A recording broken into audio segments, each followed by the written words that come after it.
Hi friends, मेरा नाम राहुल जैन है और इस बार की सिविल सर्विस एग्ज़ाम 2018 में मेरी रैंक 87 आई है और जो मेरा ऑप्शनल था ज्योग्राफ़ी था। तो इस वीडियो में मैं आपके साथ अपनी ज्योग्राफ़ी ऑप्शनल की स्ट्रैटेजी डिस्कस करूँगा। इस बार मेरे ज्योग्राफ़ी ऑप्शनल में मार्क्स 322 हैं और पेपर 1 में मेरे मार्क्स 153 और पेपर 2 में 169 मार्क्स हैं, जो मेरी नॉलेज में सेकंड हाईएस्ट मार्क्स है इंडिया में। तो मैं आपसे डिस्कस करूंगा कि आप कैसे अपने मार्क्स को इम्प्रूव कर सकते हैं, क्योंकि फ़र्स्ट अटेम्प्ट में मेरे मार्क्स 265 थे, तो मैंने अपने मार्क्स को काफ़ी इम्प्रूव किया है। तो मैं अपनी जो नॉलेज है आपके साथ आज इस वीडियो में शेयर करूंगा। तो बुक्स तो आप लोगों को काफ़ी लोगों को पता है, फिर भी मैं अपनी जो बुक्स हैं मैं आपको शेयर करना चाहूँगा और जो मैंने इम्प्रूवमेंट किया है उसमें मैंने जो इनपुट्स दिए हैं मैं आपको उसके बारे में बताना चाहूँगा। फर्स्टली जो मेरा जो बेस था ज्योग्राफ़ी का, मैंने शबीर सर से कोचिंग ली है और उन्हीं की नोट्स मैंने बेस उन्हीं का है। और इस बार जो मैंने इम्प्रूवमेंट किया है, मैंने इस बार कुछ चीज़ें जो मेरी लैकिंग हो रही थी कंटेंट में इधर, और कुछ चीज़ें ऐसी कम थी शबीर सर की नोट्स में, अगर कुछ कमी थी तो मैंने जो बुक्स थी, मैंने फर्स्ट अटैम्प्ट में बुक्स सारी फॉलो नहीं कर पाया था। तो जो मेरा सेकेंड अटैम्प्ट में गैप आया 1 साल का, उसमें मैंने कुछ बुक्स को फॉलो करने की कोशिश करी। जैसे माजिद हुसैन मैंने ह्यूमन ज्योग्राफी में फ़ॉलो करी, तो आपका एक ब्रॉड पर्सपेक्टिव बन जाता है जब आप बुक्स पढ़ते हैं, तो वो मैंने फ़ॉलो किया। और इस बार मैंने गाइडेंस आईएएस के 500+ प्रोग्राम के जो नोट्स थे उनको भी अपने नोट्स को इनरिच करने की कोशिश करी है, तो उनसे भी मेरा काफ़ी कंटेंट इम्प्रूव हुआ। तो ये दो मेरे बेस थे। उसके अलावा मैंने कुछ बुक्स को रेफ़र किया है जो मैं आपसे अभी चैप्टर वाइज डिस्कस करना चाहूँगा। ज्योग्राफ़ी में आप कैसे मार्क्स को इम्प्रूव कर सकते हैं अपने। फर्स्टली आप जो ज्योग्राफ़ी में जो सिलेबस है आप उसको थॉरोली एक एक वर्ड कीवर्ड देखिए, क्योंकि यूपीएससी जो है हमेशा सिलेबस के बाहर कभी नहीं जाता है। हमेशा क्वेश्चंस सिलेबस के कभी कभी तो टॉपिक उठा के क्वेश्चन बना दिए जाते हैं। तो आप सबसे पहले थॉरोली एक सिलेबस को देखिए। उसके बाद एक विशाल की टॉपिक वाइज क्वेश्चंस की एक बुकलेट आती है, उसमें आपको सेक्शनल क्वेश्चंस की जियोमॉर्फोलॉजी से कितने क्वेश्चंस पूछे गए हैं, क्लाइमेटोलॉजी से कितने क्वेश्चंस पूछे गए हैं, और जो ट्रेंड है ईयर बाय ईयर, और जो क्वेश्चन कभी कभार रिपीट भी होते हैं। तो आपको जो अगर आप एनालिसिस करेंगे लास्ट 25 ईयर्स क्वेश्चंस का, तो आपको एक अच्छी जानकारी मिल जाएगी कि किससे आप किस पार्ट को आपको फोकस करना चाहिए या कौन सा पार्ट आपके लिए टफ़ है और किस पार्ट से क्वेश्चन पूछे जा रहे हैं। तो इन चीज़ों पे आप फोकस रखिए। जो बेस है आपका, जो मैंने प्रीलिम्स के लिए बताया था, 11th-12th की एनसीईआरटीज़ काफ़ी अच्छी हैं। और उसके अलावा आप जो GC लियोंग है, एनसीईआरटी हैं। ऑप्शनल में भी आप उन्हीं के जो बेसिक डायग्राम्स हैं उनको एक ड्राइंग बुक ले लें या कुछ कोई भी बुक ले लें, उसमें आप पूरा एक्यूमुलेशन करें सारे डायग्राम्स का कि आपको कौन कौन से डायग्राम अपने आंसर्स में यूज़ करने हैं। जैसे इंडिया का डायग्राम है, इंडिया के मैप्स हैं, या आप अपने इनोवेटिव डायग्राम्स बना सकते हैं जो आप पहले से बना के रखें। क्रॉपिंग पैटर्न है, मान लीजिए उसका एक डायग्राम कहीं भी आपको बुक में मिलेगा नहीं, लेकिन आप अपने मन से बना लीजिए कि यहाँ पर इस तरह का क्रॉपिंग पैटर्न है, यहाँ पर इस तरह का क्रॉपिंग पैटर्न है पंजाब में। तो इस तरह का अगर आप डायग्राम पहले से बना के रखेंगे, एक पूरा आपका जखीरा रहेगा, तो आप एग्ज़ाम में उसको प्रैक्टिस करके जाएंगे तो आपका टाइम भी कम वेस्ट होगा और आप अच्छे से डायग्राम बना सकेंगे। क्योंकि geography diagram is a must on each paper. आप हर क्वेश्चन में 20 क्वेश्चन में 20 नंबर का क्वेश्चन है तो आप 2 से 3 डायग्राम, 15 मार्क्स का क्वेश्चन है तो 1 या 2 डायग्राम्स आप पुट इन कीजिए, आपको 100% मार्क्स मिलेंगे। ज्योग्राफी में जो फर्स्ट पार्ट है पेपर 1, उसमें फ़र्स्ट पार्ट है फिज़िकल ज्योग्राफी और सेकेंड पार्ट है ह्यूमन ज्योग्राफी। तो फर्स्ट पार्ट का जो फर्स्ट चैप्टर है जियोमॉर्फोलॉजी और climatology, second chapter. Geomorphology base है, इसमें आपका टाइम कंज्यूम काफ़ी ज़्यादा होगा, हो सकता है आपको 1 महीना इसी में लग जाए, लेकिन ये आपका बेस है पेपर 1 और पेपर 2 का। तो आपको जियोमॉर्फोलॉजी को काफ़ी अच्छा टाइम देना है। और सविंद्र सिंह जो मैंने फॉलो की है और जो मेरे सर के नोट्स थे और गाइडेंस आईएएस के नोट्स थे उनको मैंने फॉलो किया है। तो आपका जो बेस है वो जियोमॉर्फोलॉजी है और सविंद्र सिंह ऑन जियोमॉर्फोलॉजी आप पढ़ सकते हैं। उसमें से जो टॉपिक्स दिए हैं क्रिटिकली आप उनको देखें कि ये टॉपिक कहाँ पे है, उन्हीं टॉपिक्स को आप ज़्यादा फोकस करें, क्योंकि हर साल इनसे क्वेश्चन पूछे जाते हैं। जैसे स्लोप डेवलपमेंट है, लैंडस्केप डेवलपमेंट है, इनसे क्वेश्चंस हर साल पूछे जाते हैं, तो आप इन पे ज़्यादा फोकस करें। क्लाइमेटोलॉजी, इनके लिए मैंने मोस्टली सविंद्र सिंह से रेफरेंस लिया है फिज़िकल ज्योग्राफी जो है, और उसके अलावा मैंने जो सर के नोट्स हैं उन्हीं को फॉलो किया है मोस्टली, खासकर ओशनोग्राफी में। अब हम अगर बायोज्योग्राफी में आएँ तो कुछ टॉपिक्स हैं जो पेपर 1 और पेपर 2 को इंटरलिंकेज करते हैं। जो हमारा पेपर 2 है ज्योग्राफी ऑफ इंडिया, जैसे सोशल फॉरेस्ट्री, एग्रो फॉरेस्ट्री है, ये टॉपिक थोड़े से करंट अफेयर बेस्ड हैं। तो आप जो केस स्टडीज़ हैं वर्ल्ड, इसमें पेपर 1 में खासकर जो मैप बनाते हैं वो वर्ल्ड मैप होना चाहिए, ना कि इंडिया का मैप, इंडिया के एग्जाम्पल, क्योंकि आप ये वर्ल्ड जोग्राफी पे आप फोकस रहना चाहिए आपका। तो आप कुछ भी डिस्ट्रीब्यूशन बनाते हैं, जैसे पॉपुलेशन का भी डिस्ट्रीब्यूशन बना रहे हैं, HDI की बात कर रहे हैं, तो आप पूरे वर्ल्ड मैप में उसको डिस्ट्रीब्यूट करके दिखाएं। और जैसे पेपर 2 बायोजोग्राफी में हम आए तो सोशल फॉरेस्ट्री और एग्रो फॉरेस्ट्री के जो पार्ट है वो पेपर 2 से भी इंटरलिंकेज करता है। तो आपका जो बेस होगा वो पेपर 1 का होगा, और पेपर 2 में आप इसी को यूज़ कर सकते हैं और इंडिया के एग्जाम्पल्स ले सकते हैं। खासकर इन्वायरमेंट जोग्राफी पूरी करंट अफेयर बेस्ड है, आपको कहीं पे भी इसका एक सोर्स पर्टिकुलर नहीं मिलेगा, आपको इंटरनेट पे काफ़ी सर्च करना पड़ेगा। जैसे कि सस्टेनेबल डेवलपमेंट काफ़ी हॉट टॉपिक रहता है, और इन्वायरमेंटल एजुकेशन है, इन टॉपिक्स को आपको नेट पे सर्च करना पड़ेगा और अपने नोट्स बना लीजिए आप इनके शॉर्ट नोट्स। जैसे प्रिंसिपल्स ऑफ इकोलॉजी है, इनके भी आप शॉर्ट्स नोट्स तैयार कर लीजिए ताकि आपको ये बाद में हेल्प करें, क्योंकि 10 मार्क्स में ऐसे क्वेश्चन पूछ लिए जाते हैं, तो आप इनको ध्यान रखिए। और इन्वायरमेंट से रिलेटेड कुछ चीज़ें हैं जो आप नेट पे सर्च कर सकते हैं, केस स्टडीज़ हैं। जैसे पेरिस क्लाइमेट समिट हुई, तो पेरिस क्लाइमेट समिट में ये चीज़ें आपको न्यूज़पेपर से ही, तो आप जो भी आप सिलेबस आप वर्ड टू वर्ड याद रखें, दिमाग में रखें। आप न्यूज़पेपर जब पढ़ेंगे तो न्यूज़पेपर में अगर वो टर्म आ रही है तो उसको आप सिलेबस से कैसे रिलेट इंटरलिंकेज करें, वो आपको ध्यान रखना पड़ेगा। फिजिकल जोग्राफी हमारी सविंदर सिंह NCERTs और इनसे हो जाएगी। उसके बाद हम ह्यूमन जोग्राफी पे आते हैं। ह्यूमन जोग्राफी का जो पार्ट है वो काफ़ी इंटरेस्टिंग है और काफ़ी मार्क्स फैचिंग भी है।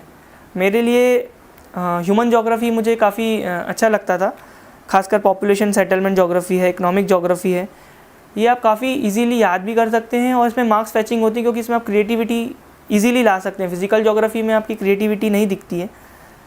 पार्ट बी में आपकी क्रिएटिविटी इस तरह से दिख सकती है, जैसे पॉपुलेशन सेटलमेंट जोग्राफी है, आप अच्छे डायग्राम्स बना सकते हैं। अर्बन मॉर्फोलॉजी में जो स्मार्ट सिटी का कॉन्सेप्ट है वो पेपर 2 में इंटरलिंकेज हो जाएगा। तो जैसे फूड एंड न्यूट्रिशन प्रॉब्लम्स हैं, फूड सिक्योरिटी, फेमाइन कॉजेज़ हैं, इन क्वेश्चंस को आप जो UNDP की रिपोर्ट्स हैं या IPCC की रिपोर्ट हैं हमारा इन्वायरमेंट की, उनको आप पुट इन करें आंसर्स में, तो काफ़ी अच्छे मार्क्स आपके आ सकते हैं। रिस्पेक्टिव इन ह्यूमन जोग्राफी मैंने खासकर टोटली रिलाई किया है। एक RD दीक्षित करके बुक आती है, और मेरे सभी सर के नोट्स थे, उससे ही मैंने पूरा कवर किया है, जो कि काफ़ी अच्छे नोट्स हैं और इजीली कॉम्प्रिहेंसिव नोट्स हैं। और रिस्पेक्टिव में आप एक चीज़ आंसर्स में जो क्रोनोलॉजी दी रहती है उसमें फ्लो चार्ट्स आप बना सकते हैं। ये सब चीज़ें आप ऐड करेंगे तो आपके आंसर्स में मार्क्स बढ़ सकते हैं। उसके बाद इकोनॉमिक जोग्राफी में जो मैंने अभी टॉपिक डिस्कस किए, फूड, न्यूट्रिशन, एनर्जी क्राइसिस, ये काफ़ी डायनेमिक टॉपिक हैं, ये आपको किसी भी किताब में डायरेक्टली नहीं मिलेंगे। तो इन टॉपिक्स के लिए आप नेट पे सर्च कर लें, या शब्बीर सर के नोट्स से 2016 में मैंने जो बच्चों आंसर लिखते थे उन आंसर से भी मैंने काफ़ी फैच किया। या फिर आप जो भी टेस्ट सीरीज़ ज्वाइन करते हैं, अगर वहाँ पे आपको टॉपर्स के नोट्स या फिर टॉपर्स के आंसर दिए जाते हैं, तो उनके आंसर्स में से आपको जो अच्छा केस स्टडी लगता है या कोई डायग्राम लगता है तो आप उठा के आप उसको अपने नोट्स में ऐड करिए। ऐसे करते करते आपका जो मटेरियल है काफ़ी इनरिच हो जाएगा। पॉपुलेशन एंड सेटलमेंट जोग्राफी भी है, मेरे जो नोट्स हैं उसी से फॉलो किए हैं, और इसमें जो कुछ मॉडल्स दिए हैं वो मैंने माजिद हुसैन से फॉलो किया है। माजिद हुसैन एक मॉडल्स की भी आती है और एक ह्यूमन जोग्राफी की भी आती है, तो इससे आप काफ़ी अच्छे से फॉलो कर सकते हैं। अब जैसे चैप्टर 4 है रीजनल प्लानिंग का, वो आपके पेपर 2 से भी इंटरलिंकेज करता है। तो आप जब पेपर 2 में आंसर रीजनल प्लानिंग का लिख रहे हैं तो जो इसके जो कोर कॉन्सेप्ट्स हैं, इसके फ़िलासफ़र्स हैं या जो जोग्राफिकल फ़िलासफ़र्स हैं, उनको आप जोग्राफर्स को उसमें ऐड कीजिए, तो आपके पेपर 2 में भी मार्क्स ऐड होंगे। तो आपको दोनों पेपर 1 और पेपर 2 दोनों में इंटरलिंकेजेस करने हैं काफ़ी अच्छे से। मॉडल्स, थ्योरीज़ एंड लॉज आप माजिद हुसैन से पढ़ सकते हैं, और ये काफ़ी अच्छी किताब है। उसके अलावा मैंने शब्बीर सर के नोट्स को ही फॉलो किया है, तो आप इसको अच्छे से फॉलो कर सकते हैं। और इसमें आप ध्यान रखिए जो डायग्राम्स हैं आपके पेपर 2 में मॉडल थ्योरीज में, उनको आप अच्छे से लेबल कीजिए। ये काफ़ी मार्क्स फैचेंगे, क्योंकि डायरेक्ट हर बार क्वेश्चन रिपीटेटिव आते हैं। अल्टरनेटिवली कभी वॉन थ्यूनन पूछ लेता है, कभी लॉश पूछ लेता है, तो आप ये क्वेश्चन रिपीट होते हैं अलग अलग तरीके से, तो आप इनको आप देख सकते हैं। हम पेपर 2 पे आते हैं। पेपर 2 के लिए आप जो बेस था मेरा, वो नोट्स थे सर के, और उसके अलावा DR खुल्लर जो है, आप उसमें आपको हर चैप्टर मिल जाएगा, लेकिन वो काफ़ी स्टैटिक है। जैसे कि हम रिसोर्सेज की बात करें, लैंड रिफॉर्म्स की बात करें, वो स्टैटिक है। लेकिन अभी जो हमारे सेकेंड जनरेशनल रिफॉर्म्स हैं या एग्रीकल्चर में जो अभी डिस्ट्रेस है, ये सब चीज़ें टॉपिक जो हैं आपके न्यूज़पेपर से ही कवर होंगी। कुछ रिपोर्ट्स आती हैं, एग्रीकल्चर मिनिस्ट्री की रिपोर्ट्स आती हैं, उसको आप एग्रीकल्चर पार्ट में ऐड कर सकते हैं।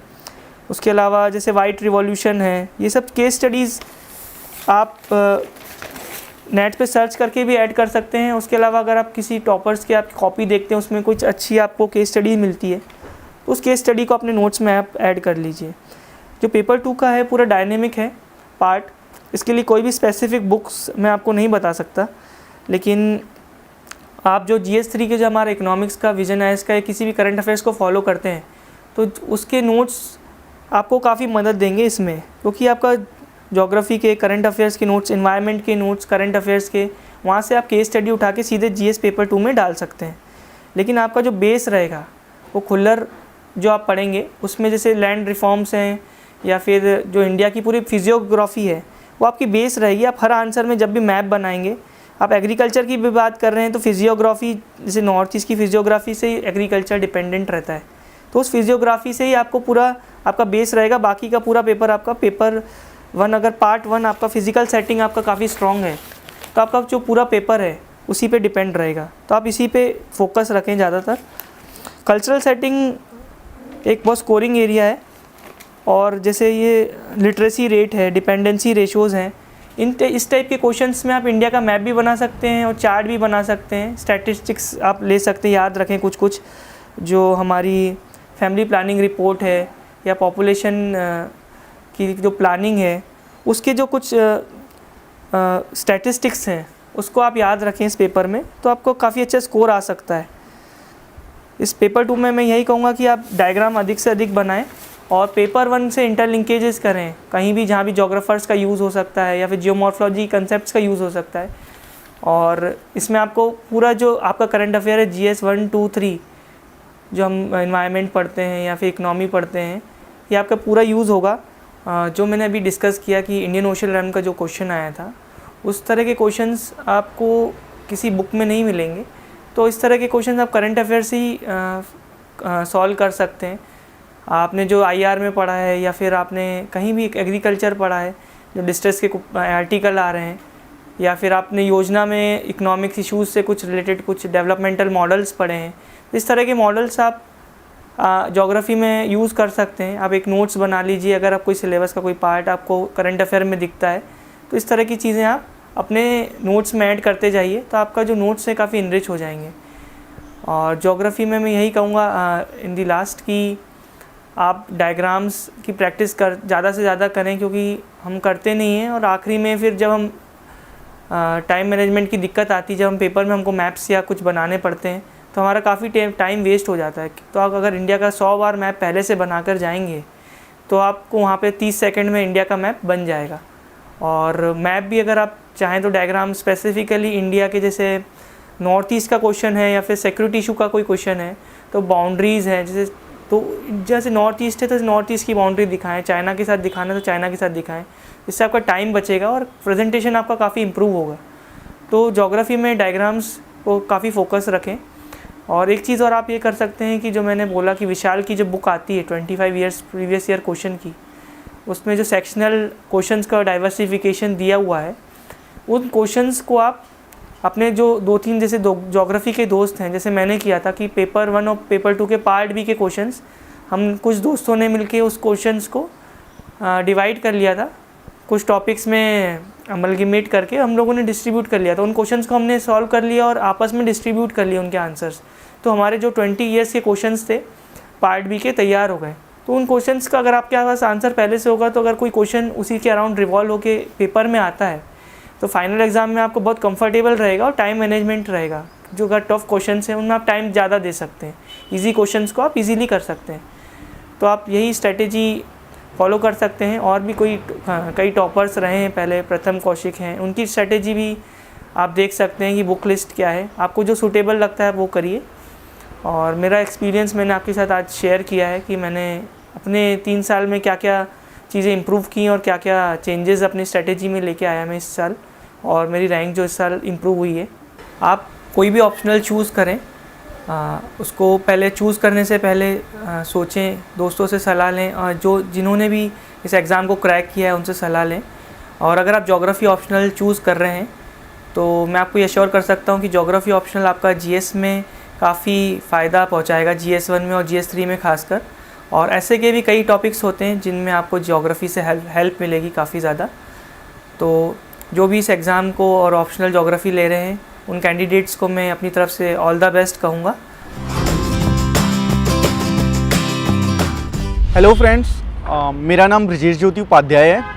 मैंने इस बार की सिविल सेवा परीक्षा में 112वीं रैंक प्राप्त की। सबसे पहले मैं आपको बता दूं कि यूपीएससी का जो पैटर्न है वो बिल्कुल हर बार अपना गेम बढ़ा रहे हैं। मींस क्या होता है कि आप कोचिंग्स के देखोगे कि इस टाइप के टेस्ट सीरीज़ है, इस टाइप के क्वेश्चन पूछ रहे हैं, बट जब आप यूपीएससी का पेपर खोलोगे तो थोड़ा शॉकिंग सा लगता है कि मतलब ये कहाँ से आ गया। मतलब अटॉर्नी जनरल पे 15 नंबर का क्वेश्चन आ गया, राइट। क्योंकि हम तो कभी पढ़ते नहीं, कॉन्स्टिट्यूशनल बॉडी में तो हम इतना ध्यान देते नहीं, राइट। ट्रिब्यूनल का लाइक कैट ट्रिब्यूनल का इतना अजीब सा क्वेश्चन आ गया। ऐसे मतलब आपको कई शॉकर लगेंगे। तो मैं सबसे पहले आपको पेपर वाइज थोड़ा सा बताता हूँ। जैसे GS1 पेपर की सबसे बड़ी खासियत ये है कि एक ऐसा पेपर है जिसमें आप अच्छे से स्टैटिक पार्ट की प्रिपरेशन करके आप अच्छा स्कोर ला सकते हो। ये एक अकेला पेपर है जिसमें हार्डवर्क का बेनिफिट सबसे ज़्यादा मिलेगा। GS1 में कई पोर्शन है, modern India, geography, society and बाकी हिस्ट्री के अलग अलग पोर्शन। तो GS1 के लिए मैं कहूँगा कि मेरा तो ज्योग्राफी ऑप्शनल था तो मुझे काफ़ी फ़ायदा हुआ है। इनफैक्ट मेरे हर बार 110 मार्क्स आए हैं, 16, 17 एंड 18 कॉन्टीन्यूसली, और उसका केवल क्रेडिट जाता है ज्योग्राफी पे।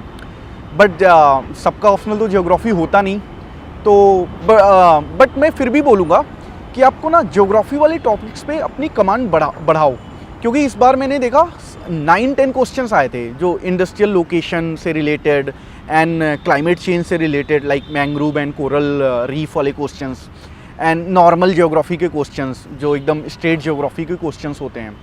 तो सबसे पहले आपको ज्योग्राफी जो कि आपका पक्का आपको 40-50% ऑफ द क्वेश्चंस आएंगे, तो उस पर फोकस करिए। सेकंड सबसे इजी है सोसाइटी, एंड सोसाइटी का गेम बहुत ही डिफरेंट है। सोसाइटी आप किसी बुक से पढ़ोगे तो आपके स्कोर उतने अच्छे नहीं आएंगे जिससे आपकी रैंक आए।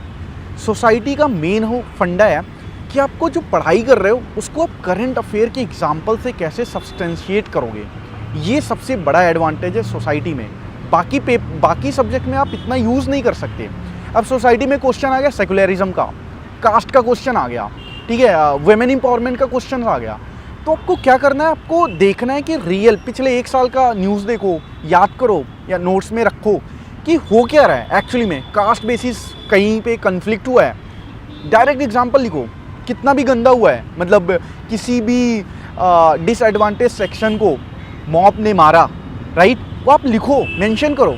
बिकॉज आप मेन मतलब ये है कि आपको समझ है अगर सोसाइटी की, तो आपको रियल एग्जाम्पल से आपको प्रूव करना है। आपको कोई नंबर नहीं काटने वाला, क्योंकि ये रियलिटी चल रही है, मॉब लिंचिंग है, तो आपको बताना है कि कैसे हो रहा है ये, राइट। इवन यूपीएससी ने क्वेश्चन पूछ रखा है 2016 में। तो मेरा कहने का मतलब है सोसाइटी पार्ट में you have to be aware of your surrounding, ये सब में करना है। बट सोसाइटी में सबसे बड़ा फ़ायदा तभी होगा जब आप जो क्वेश्चन पूछा है उसमें आप दिखाओ कि कैसे चल रहा है देश में, कैसे सोशल इशूज़ चल रहे हैं। वुमेन एम्पावरमेंट में 2-4 आप एग्जाम्पल लिखो कि कैसे वुमेन किस एरिया में या रीजनली उठाओ, यहाँ पे वुमेन एम्पावरमेंट की ये इशूज़ चल रही हैं और क्यों चल रही हैं, कौन सी स्कीम फेल हुई, कौन सी सक्सेस हुई। इस बार का जो GS2 का पेपर था that was like shocker for many a friends. बहुत एस्पिरेंट्स ऐसे हैं जिनसे मैंने भी बात की, तो सबको, मुझे भी ऐसा लगा कि थोड़ा सा पेपर ना डिफ़िकल्ट आया था। डिफ़िकल्ट क्यों आया वो मैंने आपको पहले बता दिया कि काफ़ी ना नीश टॉपिक से जो हम पढ़ते नहीं हैं उससे अगर क्वेश्चन आ गया तो थोड़ा सा डिफ़िकल्ट हो जाएगा। एक मैं थोड़ी सी बात बताऊंगा कि GS2 एंड GS3 में जिन्होंने भी मेंस लिखा होगा या पेपर देखा होगा उनको पता होगा एकदम क्लियरली कि जो हम कोचिंग के करंट अफेयर के आते हैं ना आपके material, UPSC is making them obsolete, really obsolete. मैं खुद इस बार का मटेरियल पढ़ के गया था, करंट अफेयर जो साल भर का होता है किसी भी कोचिंग इंस्टीट्यूट का मैं बात कर रहा हूँ। यूपीएससी इज़ नॉट लाइक मग, इतना आप रट लो 150-150 पेज के पॉलिटी इकोनॉमी के ये रट लो और आप जाके लिख दो। नो, यूपीएससी की डिमांड बस एक सबसे इम्पॉर्टेंट है कि आपको कॉन्टिन्यूसली साल भर 1 घंटे एटलीस्ट, 1.5 घंटे एटलीस्ट जो मेन इश्यूज़ हैं उसको पेपर से आपको पढ़ने हैं। केवल मेन इश्यूज़ जो सिलेबस से रिलेटेड इश्यूज़ हैं, ये GS 2-3 के लिए मोस्ट इम्पॉर्टेंट चीज़ है। आप करंट अफेयर के मैगजीन पढ़ के कभी भी, मेरे ख्याल से इट इज़ वेरी डिफ़िकल्ट। मैंने भी पूरे एग्ज़ाम वाले वीक में पूरा पढ़ाई किया मैगजीन वो, बट कुछ खास फ़ायदा नहीं होता अगर आप साल भर की न्यूज़ पढ़े हो, क्योंकि यूपीएससी कहीं से भी उठा लेगी। यूपीएससी को क्या इंपॉर्टेंट लगता है वो उन्हें पता है, और वो पेपर में आता है वो इंपॉर्टेंट होता है। जो आपके बुकलेट में आ रहा है वो फिल्टर्ड वर्जन है, तो मैं कहूँगा उस पर इतना ज़्यादा रिलाई मत करो। करने को तो करना ही पड़ेगा आपको, to be safe side, to be on safe side. But newspaper पढ़ना is the best thing for GS 2 and GS 3, for सारे पेपर्स के लिए वैसे तो, बट 2-3 के लिए तो आप न्यूज़पेपर इग्नोर नहीं कर सकते। और मैं एक सेंटेंस और बोलूँगा इस पर, न्यूज़पेपर में आपको ये पता होना चाहिए कि काम की चीज़ क्या है। आधे से ज़्यादा जनता मतलब न्यूज़पेपर में फालतू की चीज़ पढ़ती है, उसके नोट्स बनाती है, दैट्स टोटली टाइम वेस्ट। आपको 90 मिनट से ज़्यादा देना बेकार है, न्यूज़पेपर पे 90 मिनट से ज़्यादा नहीं देना। तो GS 2-3 में मैं यही कहूँगा कि आप सिलेबस रटो, एंड उसके बाद आप ना सिलेबस वाइज आपके नोट्स होने चाहिए। सिलेबस में लिखा है क्वासी जुडिशियल बॉडी, तो आपके पास प्रॉपर होनी चाहिए कि ये क्वासी जुडिशियल बॉडी, जैसे कोई भी उठा लो आप, ट्रिब्यूनल्स इतने ढेर सारे हैं, वो सारे क्वासी जुडिशियल बॉडी हो गए हैं, या बाकी जो बॉडीज़ हैं उनके बारे में आपके पास नोट्स होने चाहिए, NGT, CAT एंड जितने भी बॉडीज़ हैं, राइट। उसके बाद आपका जैसे आ गया कि स्टैट्यूटरी बॉडीज़, तो आपको पता है ह्यूमन राइट्स कमीशन या राइट्स कमीशन, जितने भी राइट्स कमीशन की बॉडी हैं सबका नोट्स होना चाहिए। तो मेन फंडा यही है GS 2-3 का, तो सबसे मेन फंडा यही है, आपके पास सिलेबस का नोट्स होना चाहिए। हर टॉपिक पे आपके पास सब टॉपिक में डिवाइड करो खुद से, कोई भी टॉपिक उठाओ उसको सब टॉपिक में डिवाइड करो, जैसे role of technology for farmers, right, for agriculture. साफ 15 नंबर का क्वेश्चन है इस बार कि role of biotechnology for farmers, इससे इजी क्वेश्चन हो ही नहीं सकता। तो अगर आपको सिलेबस पता है कि सिलेबस में टॉपिक्स क्या हैं, और उस टॉपिक के हिसाब से आप अपनी प्रिपरेशन करो, तो मेरे ख्याल से आप क्रैक कर जाओगे। मतलब आपको पता चल जाएगा कि आने क्या वाला एग्ज़ाम में, ठीक है, आपको पता रहेगा कि हाँ, क्योंकि आप देखोगे ना कितने भी साल के पेपर्स देखोगे, हर क्वेश्चंस का एक सिलेबस के टॉपिक से डायरेक्ट लिंक होता है, इनडायरेक्ट नहीं डायरेक्ट, ये भी नहीं कि घुमा फिरा के, सिलेबस में जो लिखा होता है उसी से क्वेश्चन बनता है, राइट। उसके बाद GS 3 में थोड़ा सा मैं बोलूँगा कि GS 3 का गेम जो मैं बहुत लेट समझा। GS 3 में 3 चीज़ें हैं, 3 या 4 चीज़ें, एक इकोनॉमी है, एक है एग्रीकल्चर एंड रिलेटेड सेक्टर्स, उसके बाद साइंस, डिजास्टर, इन्वायरमेंट ये है, और चौथा सिक्योरिटी है, राइट। हम क्या करते हैं, साल भर सबसे ज़्यादा मेहनत ऊपर वाले पे करते हैं, इकोनॉमी पे करते हैं। मैं खुद सबसे ज़्यादा मेहनत उस पर करता था, लेकिन मार्क्स यहाँ रखे हुए हैं ऐसे फ्री के मार्क्स, लो हैंगिंग फ्रूट्स हैं। मतलब सिक्योरिटी का जो टॉपिक है, आप देखोगे पिछले 5-7 साल के क्वेश्चन देखो, उन इतने अच्छे क्वेश्चन है ना, अच्छे इन द सेंस आप अगर पहले से प्रिपेयर करके बैठे रहो तो आपको 15 में 12 नंबर मिलेंगे।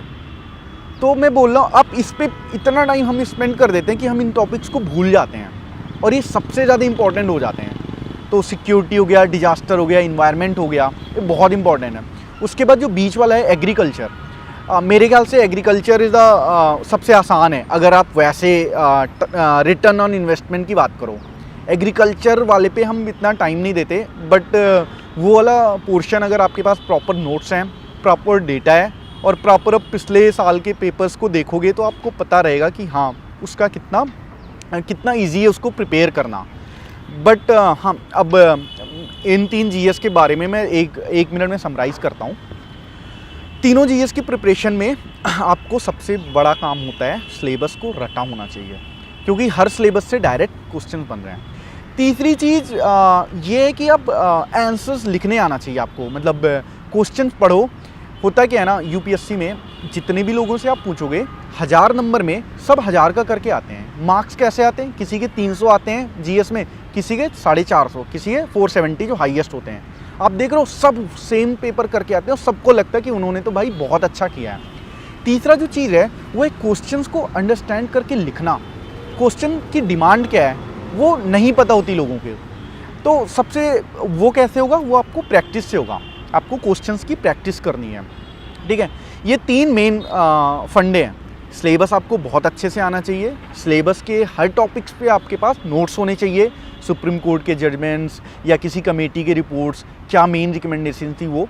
दूसरा न्यूज़पेपर, मेरे ख्याल से गेम चेंज हो रहा है, UPSC is totally being dynamic in the sense कि उनके जो क्वेश्चंस आएंगे वो जो नेशन के लिए इंपॉर्टेंट इश्यूज़ है ना उसी से आएंगे, ठीक है। आप एकदम से स्टैटिक अब नहीं पूछेंगे वो, क्योंकि उनका काफ़ी इवॉल्व कर रहे हैं, ठीक है। एंड थर्ड, मैंने जो आपको बताया कि आपको क्वेश्चंस में लिखना क्या है, क्वेश्चंस की डिमांड क्या है, वो बहुत बड़ा फैक्टर हो जाता है, क्योंकि आपकी रैंक कैसे आएगी, वो जो एग्जामिनर है वो जो देखेगा आपने लिखा क्या है उससे रैंक आएगी। आपने क्या पढ़ा है साल भर, 2 साल, 5 साल, डजंट मैटर, आपके वो 100 वर्ड्स में जा क्या रहा है, दैट मैटर्स। और कैसे अपने आपके दिमाग के अंदर जितनी चीज़ें हैं उसको जल्दी से उस 100 वर्ड्स में लिख रहे हो, उसी की वैल्यू है, उसी के नंबर हैं और उसी से रैंक आनी है। तो वो स्किल कैसे यूज़ करोगे, वो है आपकी मतलब आंसर राइटिंग करना, खुद से करो, टेस्ट सीरीज ज्वाइन करके करो या जैसे भी करो। उसके बाद चौथा पेपर जो लास्ट जीएस का पेपर है, इस बार का अगर पर्टिकुलरली बात करूं तो I think it was easiest since last 3-4 years, क्योंकि सिलेबस से डायरेक्ट आया है। एंड जो मैंने अभी जीएस 1, 2, 3 के लिए बोला सिलेबस, इसमें तो अगर आपकी हर टॉपिक के पास नोट्स हैं तो मेरे ख्याल से सारे 10 मार्क्स आप बहुत जल्दी कर लोगे। तो इस बार के पेपर मेरे ख्याल से GS 4 काफ़ी ईजी था, इसलिए क्योंकि डायरेक्ट सिलेबस से आया है, कुछ ऐसे कुछ अजीब से क्वेश्चन नहीं आया जैसे पहले आ जाते थे, राइट। एंड मेरे ख्याल से GS 4 इज़ ऑल अबाउट आप कितने अच्छे पॉइंट्स लिख रहे हो, कितने अच्छे एग्जाम्पल लिख रहे हो, क्योंकि आता सबको उतना ही है, राइट। अगर वो पूछ रहे हैं कि ऑनेस्टी की इंपॉर्टेंस क्या है सिविल सर्विस में, या करप्शन कैसे ख़त्म करोगे, राइट, करप्शन कैसे ख़त्म करोगे, आप सब लिख लोगे, सबको पता है, डिस्क्रिशन हटा दो, अकाउंटेबिलिटी बढ़ा दो, ट्रांसपेरेंसी बढ़ा दो, right, and criminal justice system सही कर दो, नेमिंग शेमिंग कर दो। बट एग्जाम्पल्स आप सब्सटेंशिएट तो करो, आप दिखाओ कि हाँ भाई RTI के आने से ये वाला करप्शन कम हो गया, ये वाला डायरेक्ट CVGIL ऐप लगाने से इलेक्टोरल वाला करप्शन कम हो रहा है। या मतलब आप जितनी भी एग्जांपल डालोगे ना, एग्जामिनर को लगेगा हाँ ये बंदा रट के नहीं आया है, ही कैन रिलेट कि करंट में हो क्या रहा है, और आप पेपर पढ़ोगे आपको हमेशा पता चलेगा। और मैं इसी से रिलेटेड एक बहुत ही इंपॉर्टेंट मैटर ये है कि आपको केवल इसी एग्ज़ाम में लगना है, या जब आपका नहीं हो रहा है तो और भी एग्ज़ाम की तरफ आपको देखना है। इसमें सबका ओपिनियन डिफरेंट होगा। मेरा पर्सनल ओपिनियन ये है कि जब शुरू में आप घुसते हो तो आपको solely for the 2 years at least, solely you have to be focused on UPSC, solely UPSC civil services. अगर 2 अटेम्प्ट के बाद आपको लगता है कि बस थोड़े नंबर से रैंक नहीं आ रही है तो you can give exclusive to UPSC। But आपको लगता है कि आपको काफ़ी मेहनत करनी पड़ेगी अभी आपका इम्प्रूव करने के लिए, आपको लगता है, ऑनेस्ट पूछोगे आपको पता चल जाएगा, अपने खुद से ऑनेस्टली पूछोगे। अगर आपको लगता है नहीं इतना भी कम नहीं है, काफ़ी गैप हो रहा है आपके मेंस के स्कोर से या टोटल स्कोर से, ठीक है, तो आपको डेफिनेटली आपको दूसरी लाइन चूज़ करनी है, क्योंकि UPSC में ओनली 700, 800, 900 सीट्स हो रही हैं हर साल, राइट। कितने लोग घुस रहे हैं, 50,000 तो सीरियस कैंडिडेट होते हैं जो डेली 10-12 आवर्स पढ़ते हैं, उसमें से 800 आर गेटिंग इंटर, राइट। तो कहाँ से एडजस्ट होगा, सप्लाई डिमांड आप खुद देख लो।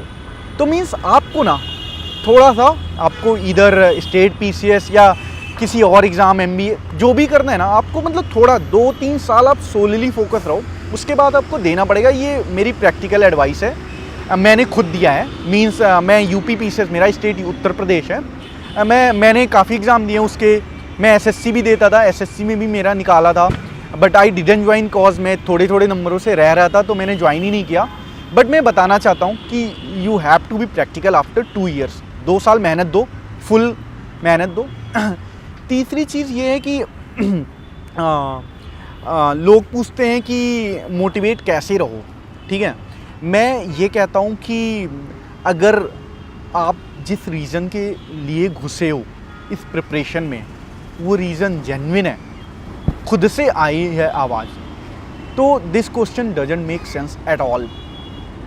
अगर आप खुद से घुसे हो, खुद किसी बड़ी चीज़ से इंस्पायर होके घुसे हो, या आप जैसे मेरा तो बचपन से ही था कि हाँ इसमें घुसना है, आपके अंदर भी कुछ होगा कि हाँ भाई इस फील्ड में घुसने से ही आपकी लाइफ को सेटिस्फेक्शन मिलेगा, या आपकी लाइफ वर्थ इट रहेगी जब आप ऐसे डाइवर्स काम करोगे या ऐसे सिटीजन्स के लिए इतने डायरेक्टली इन्वॉल्व होके काम करोगे।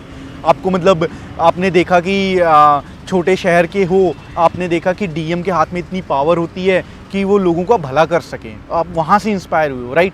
अगर इन सब चीज़ों से आप जेन्युइन रीजन से इंस्पायर हुए हो ना, तो आपको मोटिवेशन पूछनी नहीं पड़ेगी कि कैसे मोटिवेट रहना है, फिर आप मोटिवेटेड रहोगे। अगर आप नहीं रह रहे हो मोटिवेटेड, मतलब थोड़े दिन के लिए तो ठीक है, अगर आपका मन नहीं लग रहा पढ़ाई में, तो आई विल सीरियसली से नहीं क्लियर होने वाला ये exam. It requires your 100% effort. मैं किसी भी ऐसे रैंक होल्डर, इवन किसी भी ऐसे सीरियस कैंडिडेट को नहीं जानता, रैंक निकला हो या ना निकला हो, जिसने अपना 100% दिया ना हो। और अगर आप 100% नहीं दोगे, you are not going to get qualified. So मैं एक रिक्वेस्ट करना चाहता हूँ, if you are serious, if you have inner motivation, then give your 100%। And इसी के साथ लास्ट जो क्वेश्चन था कि how important is social media and phone, personally मैंने इसका यूज़ एकदम ज़ीरो कर दिया था जब एग्ज़ाम्स आते थे। मीन्स मेंस के 2 महीने पहले से मेरा फ़ोन ऑफ रहता था, मतलब दिन भर ऑफ रहता था, बस लाइब्रेरी से वापस आता था, फ़ोन ऑन करता था। तो मैं यही कहूँगा कि दीज आर डिस्ट्रैक्शंस, जितना कम कर सको ना आप कम करो, बिकॉज इतना कुछ पढ़ने को होता है ना। अगर आपको टॉप से कम्पीट करना है, आपका एम है IAS ही बनना है, अब तो 70 के अंदर आपको रैंक लानी पड़ेगी।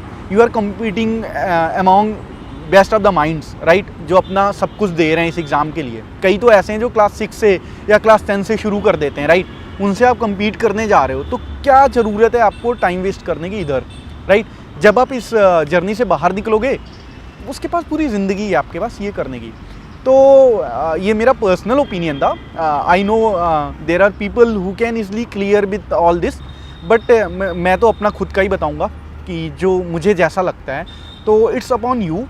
बट मैं यही कहूँगा कि अगर आपको अच्छे बिना गिल्ट के आपको देना है, तो आप सब कुछ भूल के ना आप फोकस पढ़ाई करो 1-1.5 साल, and easily you can clear with good strategy. So friends, मैंने अपना एक्सपीरियंस अभी बताया आपको, एंड आई होप आपको अच्छा लगा होगा एंड कुछ सीखने को मिला होगा।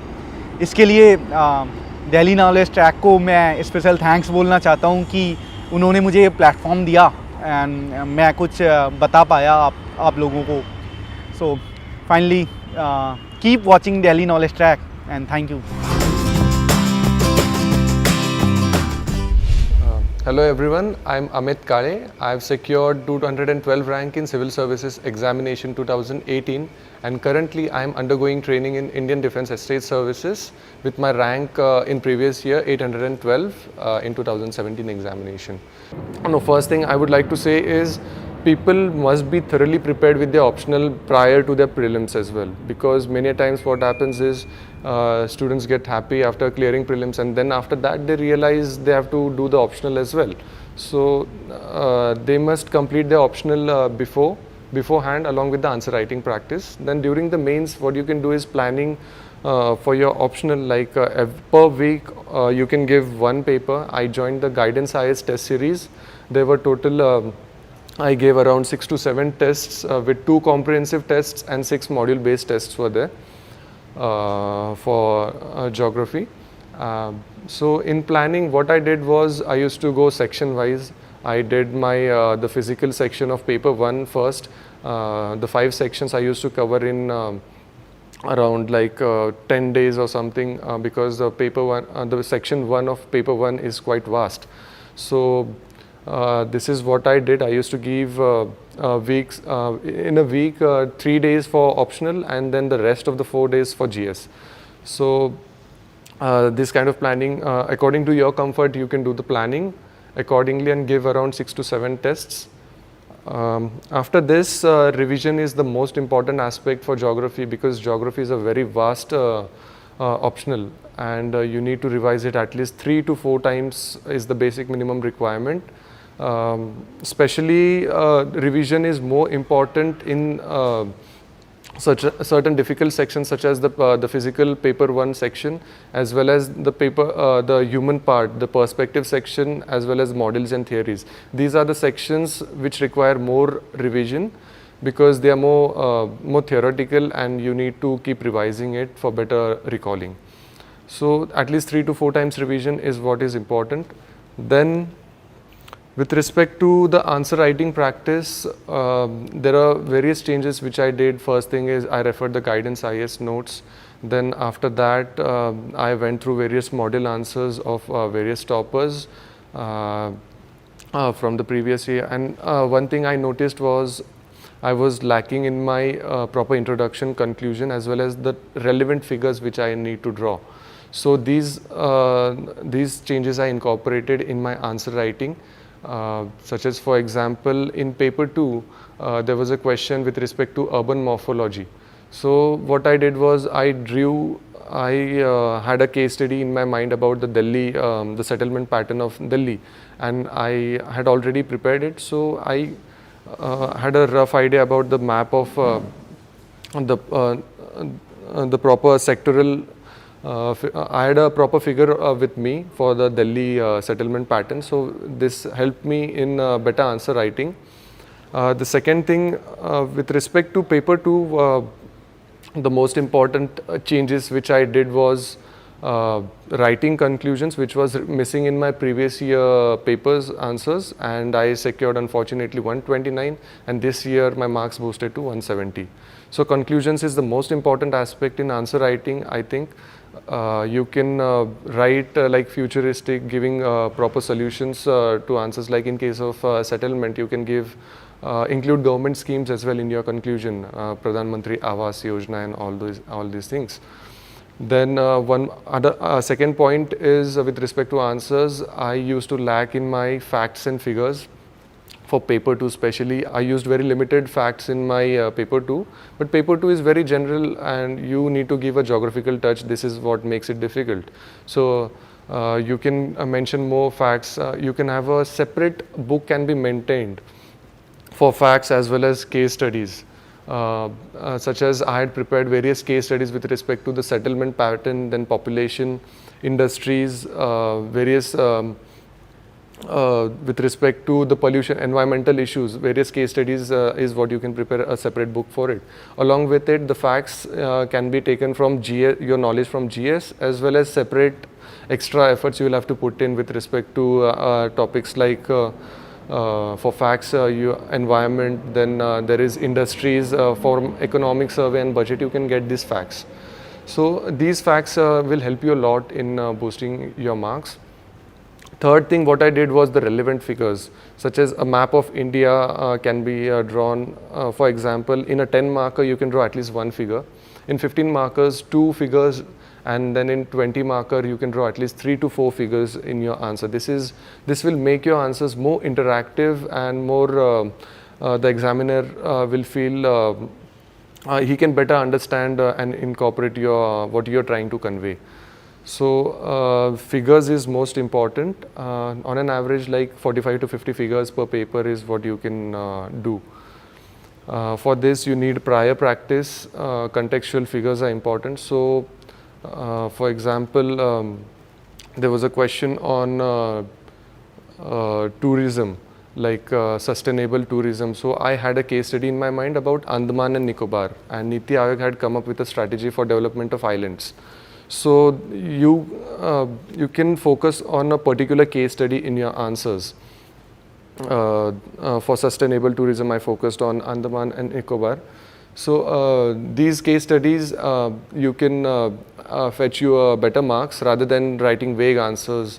So this is what you can do. After that, in answer writing, I think what is important is writing to the point answers rather than giving more large introductions. You can cut short the introduction in 2 to 3 sentences and then directly come to the point, like what the question examiner is asking. This is more important in 10 markers because in 10 markers what happens is you have a very short word limit and you have more number of points to mention. So you can directly come to the point and finish it off in 130 words or 140 words as per the word limit.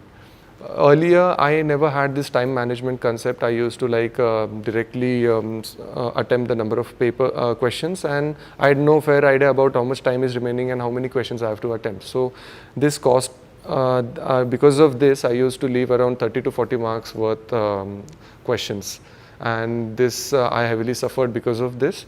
So during this attempt, what I incorporated was better time management. First 5 minutes I used to give for like what questions I will be attempting in the section A and section B. This is what I used to decide, and then after 5, you should follow a strict time limit, 5 minutes strictly for those selecting the questions.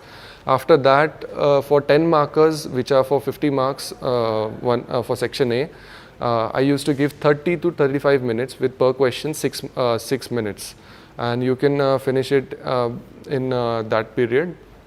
In 10 markers especially, it is important that you limit yourself within the word limit, because you tend to extend it and fill up the pages.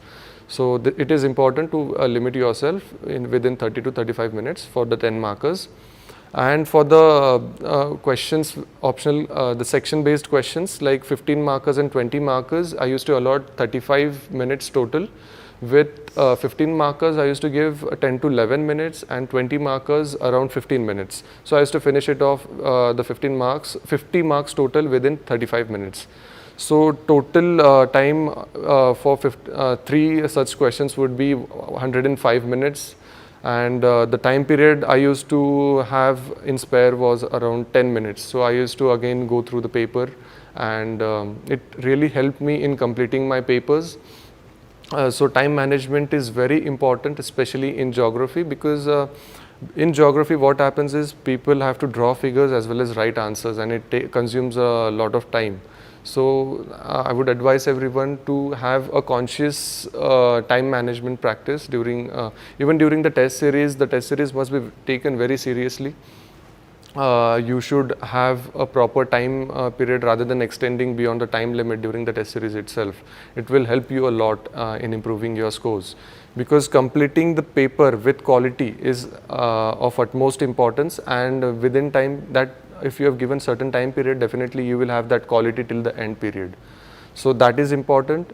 With respect to the map practice, you can have your atlas as well as a standard book for map you can purchase from the market. And you can also, one important aspect in map practice is go through the previous year papers. Around 15 to 20 years of papers for map you can purchase from the market, the Vishal question booklet, and also have a fair idea about which places have been asked. So just by preparing the previous year, you can attempt at least 6 to 7 map based questions in paper 2. This is for the map practice. Now, with respect to the important topics, certain important topics which you need to cover very thoroughly are like in physics, paper 1, part 1, the geomorphology is very important. The top 5 topics such as geomorphology, climatology, oceanography, and bioenvironmental geography. These 5 topics are of utmost importance, because these are the basic foundation that will be provided in your further preparation. So being thorough with geomorphology, all the theories, and covering each and every topic section wise is very, very important, because what mistake I did previously was I just went through the notes, and there were certain topics which were not covered in notes as well. So I landed up in trouble and I couldn't attempt certain questions. So going topic wise, certain topics which are not covered, you make your own notes on single paper. One per topic, per page notes is what you can follow. Then in human geography aspect, perspectives, the way you can prepare is, I did it from Majid Hussain, and it is a very good source. You can go through it. And what I emphasized on was the names of books. As it is given, you should mention it in your answers. Then second aspect is the name of various geographers. You should mention their full name in your answers. It will give you an edge. Third thing is with respect to perspectives, you should, many times people get bored studying, because I personally didn't like that topic, and I never prepared it in my first attempt, so I landed up in trouble. So most important thing is you cover each and every topic, especially perspectives, because it will help you in paper 2 as well. Because paper 2, what it demands is you need to link geography with paper 2, and due to its general nature of questions, it is very difficult to link geography.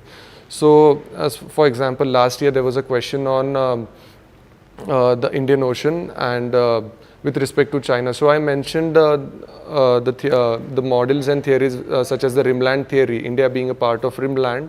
It has been under constant war and all those conflicts. So this is how you can relate paper 1 with paper 2. Then after perspectives, models and theories is a topic which is very important because it is a very static topic and it will fetch you very good marks. After that, paper 2, you need to focus on the first 5 topics such as the physical, agriculture, industry, transportation and the settlement pattern. These topics are very important.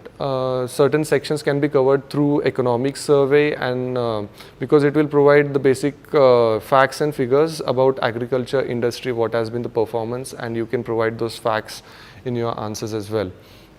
So with respect to paper 2, current affairs is very important because your GS knowledge such as various examples can be used from GS in your answers. Now with respect to examples is you can give very practical examples in your answers such as in my answer with respect to urban morphology, I have stayed in Pune. So with respect to the setup in Pune, I had a knowledge about what kind of settlement pattern exists in Pune. So I gave the example of Pune in my answers. So very practical and relevant examples can be given in answers. So that's it, and all the best for your preparation. And I would like to thank Delhi Knowledge Track for such a wonderful initiative for guiding students free of cost. Thank you so much.